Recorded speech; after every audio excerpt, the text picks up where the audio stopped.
So it's good to see you all. I wanted to talk about some housekeeping things. We've been working in the sanctuary here a bit in regards to the QR codes and whatnot, and we have been encouraging you to make good choices in where you choose to sit when you come in with roping off additional sections here.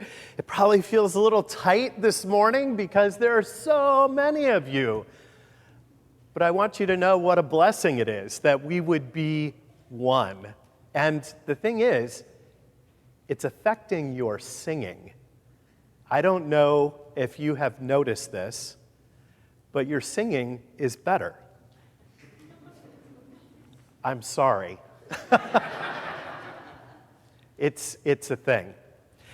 I once, several years ago, had an opportunity to visit our seminary in Chicago.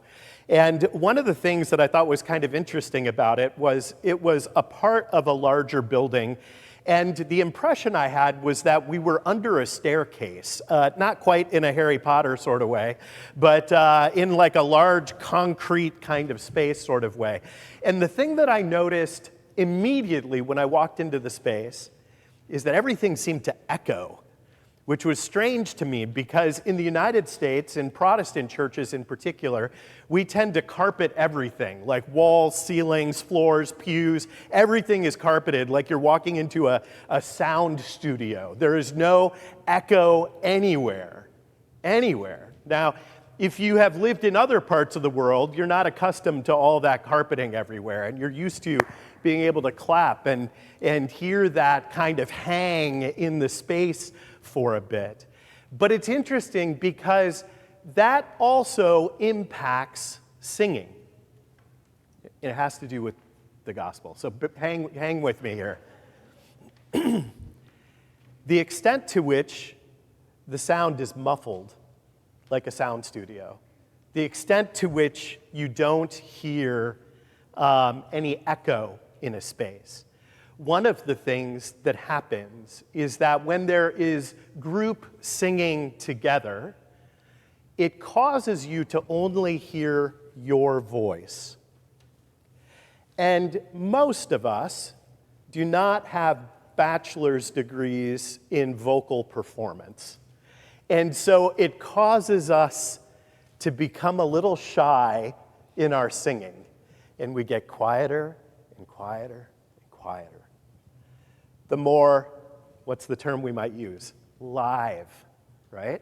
A space is. The more that there is an echo, our hearing begins to lose our voice in the mix of all of the voices. And we tend to sing with more confidence.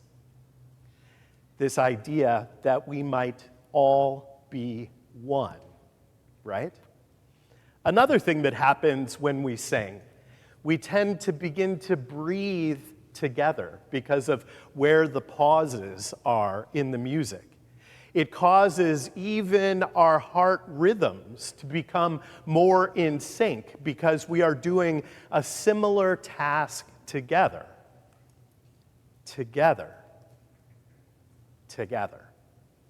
That we might all be one. There's a musical piece to that before we even get to what Jesus is talking about.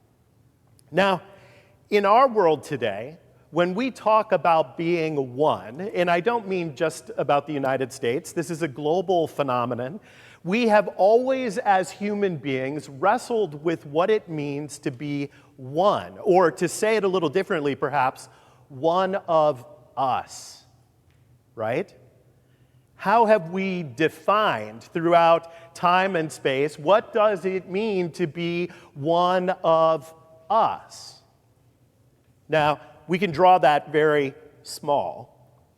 So, what does it mean, you might ask, to be a smuts?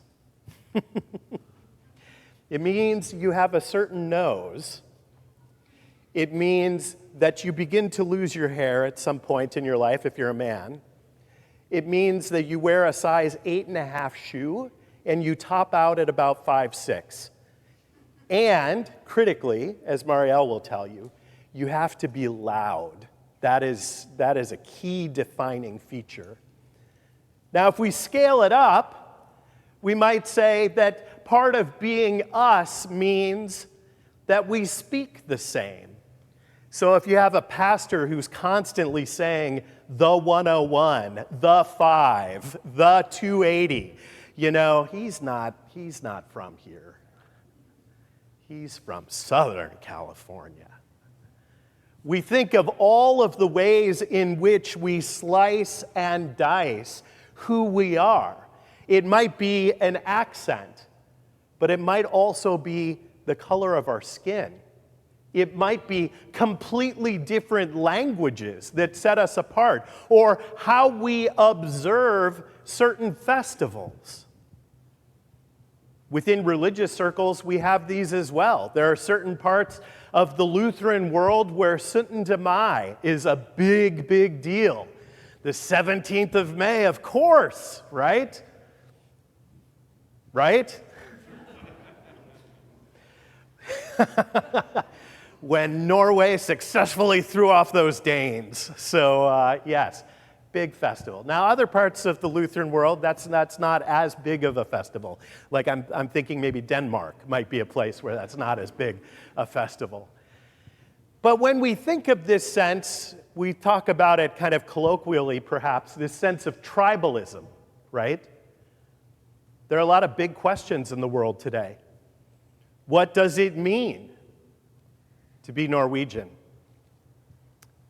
There are countries where this is a big question, right? What does it mean to be German today, when 20% of the population was not born in Germany? In the United States, certainly recent elections and at various times in our lives, what does it mean to be American? Right? Do you have to look a certain way? Drive certain vehicles, wear certain clothes, live in certain places, observe certain political and cultural norms? This pendulum has swung back and forth. There were times where it was embedded in law and constitution that certain people were only 3/5 American, right? What does it mean to be one of us? I want to share a few experiences that I've had in my life that were kind of informing in that regard, because when we talk about being part of us as people of faith, we have to move beyond Sünden Mai. We have to move beyond Jell-O salad, although still a fan. We have to move beyond certain things that identify us and land squarely at the baptismal font. That is what binds us together. Now, you've heard me talk about that book that came out 2-3 decades ago called Bowling Alone. And I wanted to share just the story of the title of it. The image of this by a sociologist, political scientist out of Harvard, his argument was that we used to bowl in leagues, but that today we bowl alone. Now, on some level, you might say, well, so what? Who cares, right? What does that matter? But one of the stories he begins with is a story from the 1980s of a man who donated a kidney to a friend of his. This made the newspaper in Pittsburgh. It's a big deal. So what? I mean, we've been donating kidneys for a while now. I mean, that's getting to be a few decades back. But why would this story, of all of those kinds of stories, have stood out? Well, the big reason was that the donor and the recipient, one was black, one was white. That made it newsworthy. Well, how did this happen? Well, they were on the same bowling team. They were on the same bowling team. There was a sense of being together that created different relationship bonds that superseded some of the fractures that typically exist in human society. Things were different because of that. Now, if you only bowl alone, there's just the fractures, right? You kind of bowl with your own squad, so to speak, right? I remember the first time I had the opportunity to go to the Holy Land. We were there over Ash Wednesday, and one of the things that we did, like you often do visiting there, was we went to Bethlehem. Now, Bethlehem at the time, I was coming from Los Angeles, and we were told, oh, the weather's like Los Angeles. Well, it snowed on us, which in my experience is not common in Los Angeles. But to be fair, it's not common there either. But we were all just kind of desperately putting on every piece of clothing we had in our suitcases, and we started walking through through Bethlehem, and I remember that there was this kind of merging together of things that were not familiar to me. Everything was stone. Where I was from, not everything was stone. A lot of things were the same color of stone, which was also kind of unusual. But also, walking around town and beginning to approach a church. A church. There was a sign that was not in English, which was perhaps not surprising, because we weren't in the United States or England. But it also wasn't in Arabic, at least the top line. It also wasn't in Hebrew. It said the Evangelische Weihnachtskirche, the Evangelical Christmas Church, or as we might better translate it, Christmas Lutheran Church of Bethlehem. Okay. We showed up for a small prayer service there, and there were a bunch of other people that joined us, the members of the church. Now, being from the United States, most of the media that I saw about the Holy Land was from kind of one direction. It was from the perspective of the Israeli position in that part of the world. But as we approached this space, given how cold it was, most people were wearing hats or various things like this. But because we were in an Arab community, they were wearing keffiyeh that you might see. Now, as an American, often you might see that in a movie context, but not in a good way. And that shapes how we see things. But who were these people? They were my not just Christian siblings, they were my Lutheran Christian siblings. Suddenly, that relationship is different. Suddenly, I have a bond and a responsibility towards others who are very different from me, but at the same time, not because of our baptism. These are my siblings in the faith.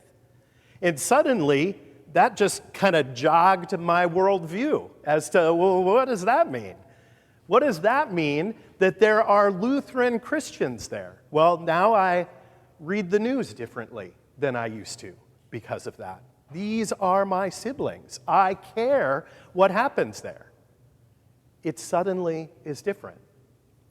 Now, we can think of any number of situations where this idea of being bound together, of being made one, is something that jogs our cultural, political, perhaps societal understandings of who is related to us, who are our siblings. The next big push for me was attending the Lutheran World Federation Assembly in Krakow, Poland. There were people from everywhere. It was fantastic.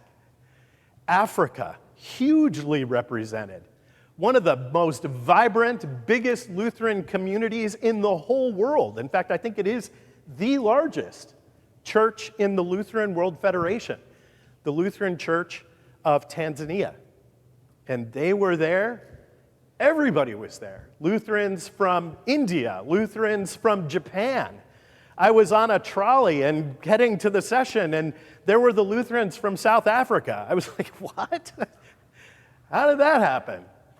From everywhere. Lutherans from France. From France. Crazy. But it was a reminder that we read the news differently. We look at our neighbors differently. We have a sense of responsibility and relationship with that. I think the thing that I want to leave you with the most is a recent news story that I referenced in the children's sermon, and that is the elevation of Pope Leo XIV. You know, is he Catholic? Yes, you have to be, it turns out, to get that job. Is he American? Yes, he's American. He's American from a city that has strong Catholic roots and strong Lutheran roots. Of the major cities of the United States, Chicago is probably the one where the Lutheran tradition is most represented. And so it's interesting to me that an American Catholic would become Pope. Somebody who knows how to spell the word Lutheran, maybe has even met one. In fact, I was reading an article where he had a colleague in Chicago that he knew who was Lutheran that calls him Bob. I'm like, whoa, wow, okay, right. Bob. So this idea of a wider church, a sense of a universal community, a sense of oneness that supersedes the tribalism of this world, of political party, of state, of nation, of ethnic background or religion. The sense of obligation towards neighbor that supersedes all of those separations and divisions. And you'll note what Jesus says. He says, Father, that they might be one, that they might know your love. Not judgment, right? But love. Amen.